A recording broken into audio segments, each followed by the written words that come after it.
me for my voice, but I have never seen anything like it. Do you believe in miracles? Yes! Unbelievable. Welcome to the podcast. Today, a very full podcast day.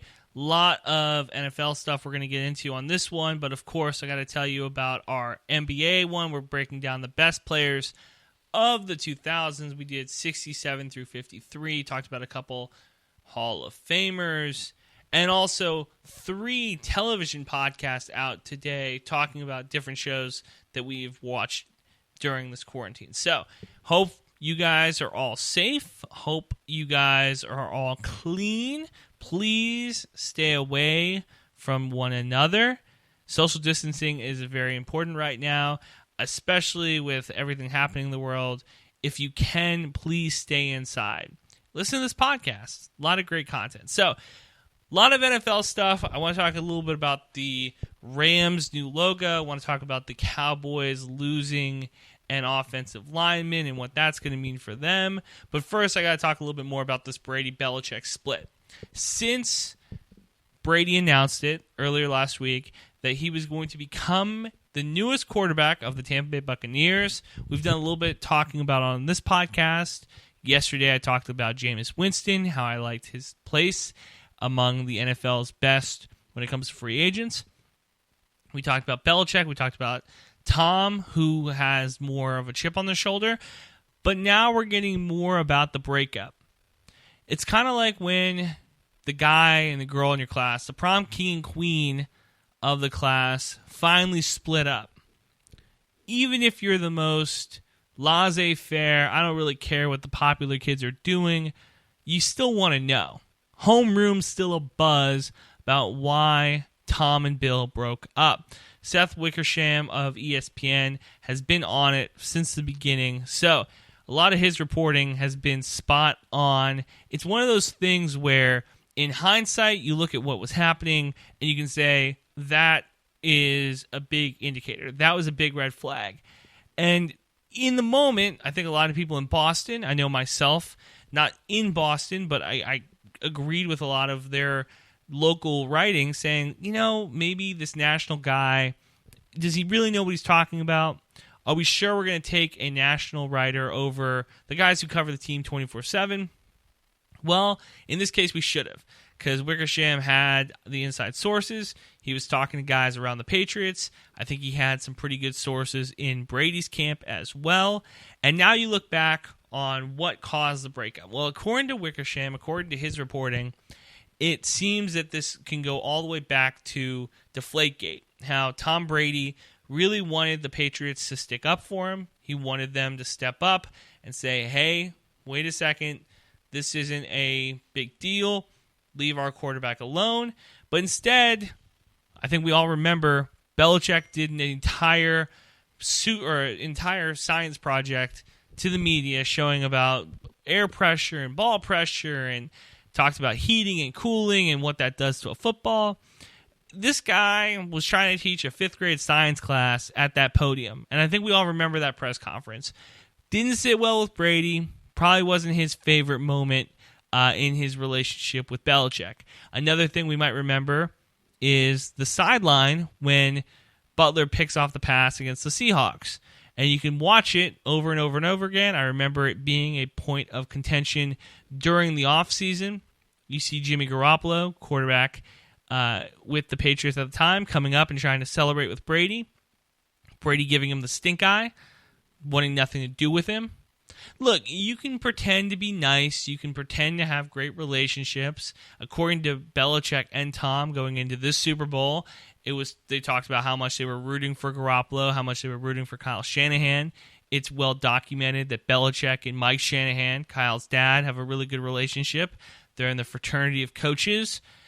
NFL coaches, very tight-knit. I don't think as tight-knit as NBA coaches. Those guys will stick up for each other even if a guy is 3-53.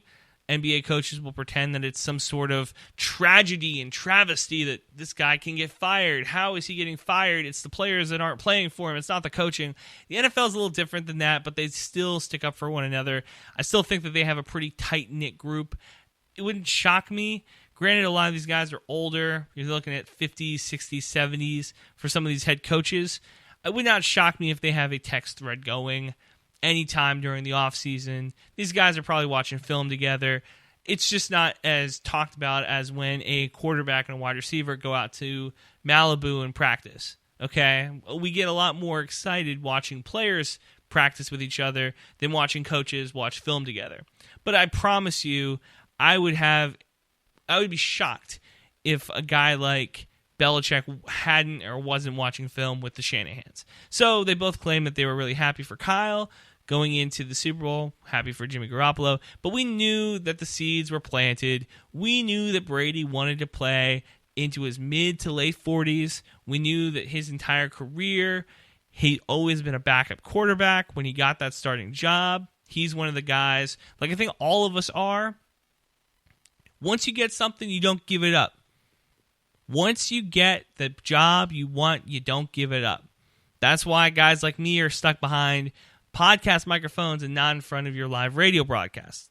That's why guys older than you at your job never retire. We all know the guy who you've been outworking year after year, week after week, day after day, but you're never going to get that promotion because his desk is full.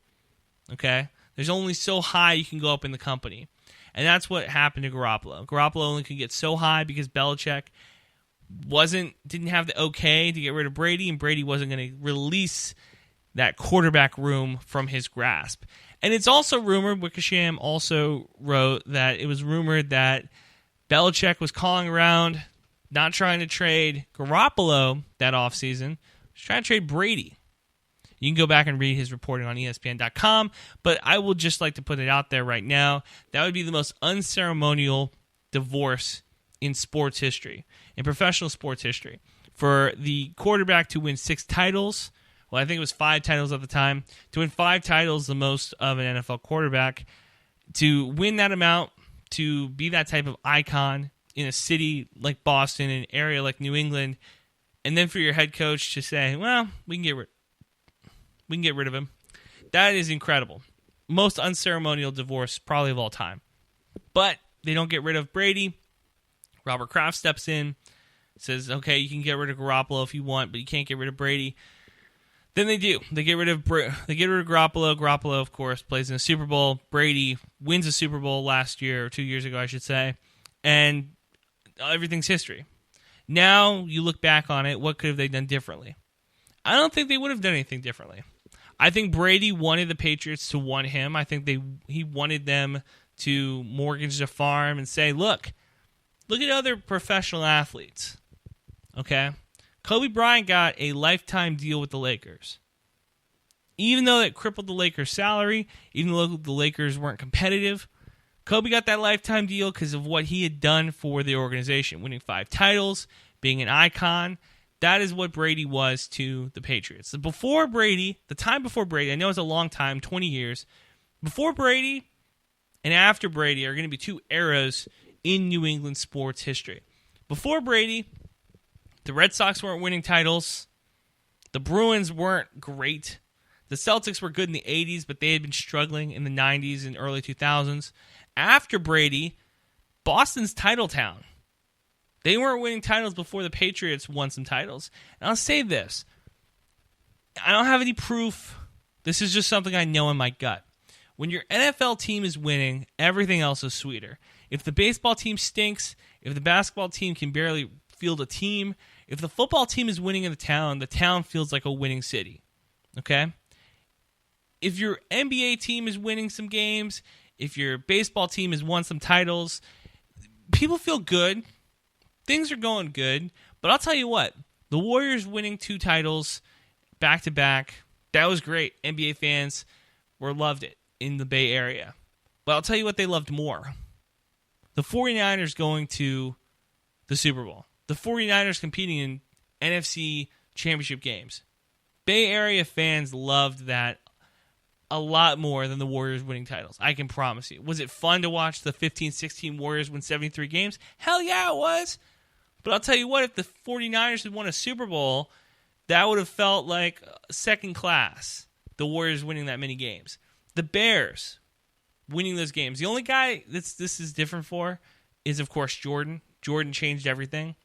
But I don't think that there's a ton of teams in sports history that you can look at and be like, well, the basketball team is really good, and that's why the city really was excited. The football team is winning. I'm not telling you anything you don't know. Life is much better. And before Brady, life sucked. The Patriots sucked. And after Brady, he leaves them in a very interesting position. They don't have wide receivers. The tight end room is pretty weak. The offensive line's a little bit older. The defense is still stacked. But where does this leave the Patriots? With a big question mark. The first time in 20 years they have a question mark under center. I still like Winston. The Patriots think that they could win with any quarterback. They were rumored to have said that they could pick and plug Joe Flacco. Anybody in that position that they could win some games with. And it would not shock me. I talked about yesterday how I thought that Belichick and McDaniels are really going to have to coach now. That this is really where you get your money made. I talked about this when De'Aaron King at Houston decided to redshirt. How Dana Holgorsen, kind of slimy, not a great guy according to people that cover the teams that I've heard from. But this is where you make your money. Your starting quarterback decides to leave, decides to redshirt. This is where you earn your money in college football. Your 20-year quarterback decides that he not only doesn't want to play for your franchise anymore, but wants to leave and compete for a title in another city. This is where you make your money, Bill Belichick. This is where you make your money, Josh McDaniels. This is where you really earn the legacy. If Brady and the Patriots can't get along, what does this say for the rest of us? That's the last thing I'm going to leave you on with this. If you think that you have a generational quarterback in the same class as Tom Brady, you're wrong. You're wrong. Throw it out of your head. There's only one guy, or I should say two guys right now in the NFL who I firmly believe have as good or better relationship than Brady and Tom did. Or Tom and Bill did, I should say. It's Sean Payton and Drew Brees. Sean Payton does not win a Super Bowl. Sean Payton is not a Hall of Fame coach if it's not for Drew Brees. Drew Brees is not in the NFL if it's not for Sean Payton. The scheming that Sean Payton has been able to do, the assistant coaches have been able to bring in, the offensive coordinators they've been able to have helped Drew Brees tremendously. Brees was on his way out of the league before he got to the Saints.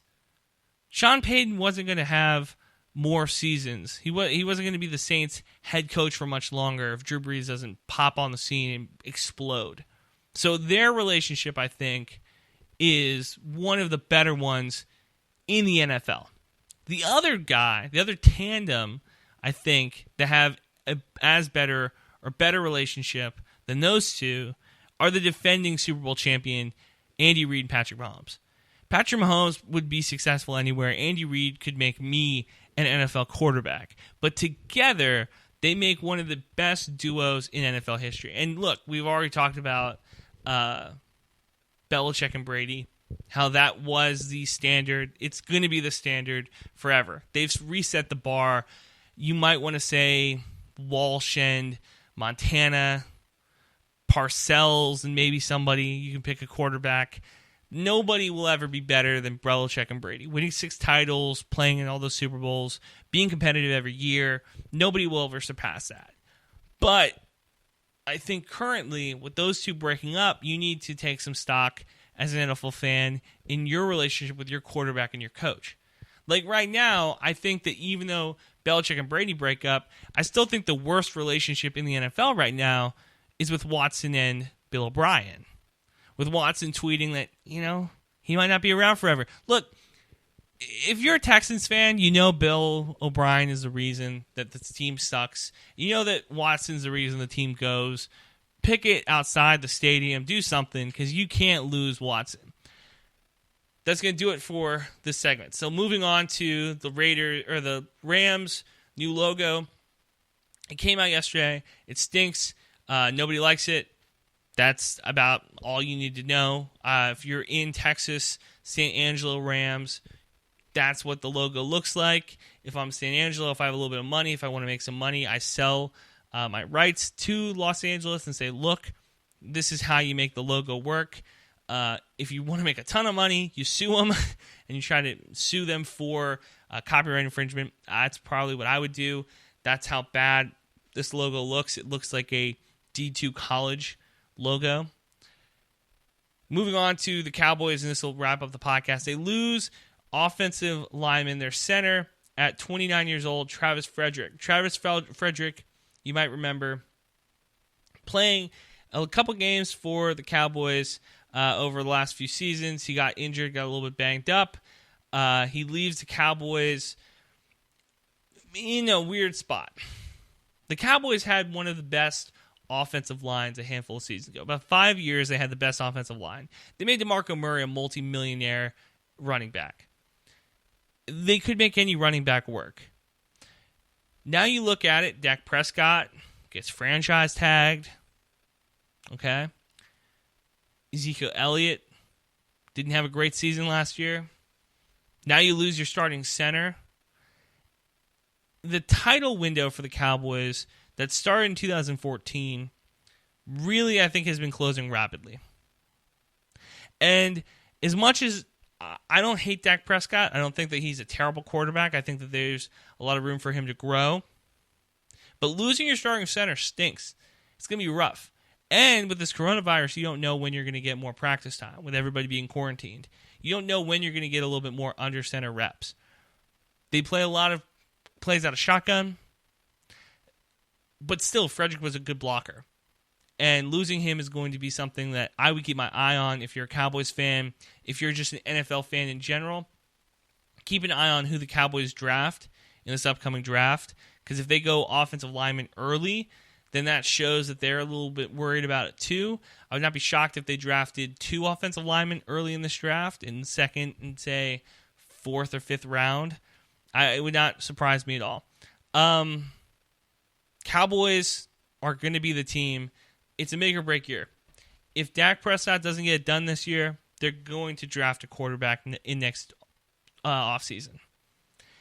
They also could throw some money Jameis Winston's way if he's still unsigned when the season starts. Just to give Dak a little bit more competition and practice, just to give the Cowboys a little bit more depth in that quarterback room. I don't anticipate Winston getting a huge contract this offseason. He's going to have a prove-it deal. The Cowboys could be that team that says, yeah, prove it. We'll bring you in. Prove to us that you're an NFL quarterback still.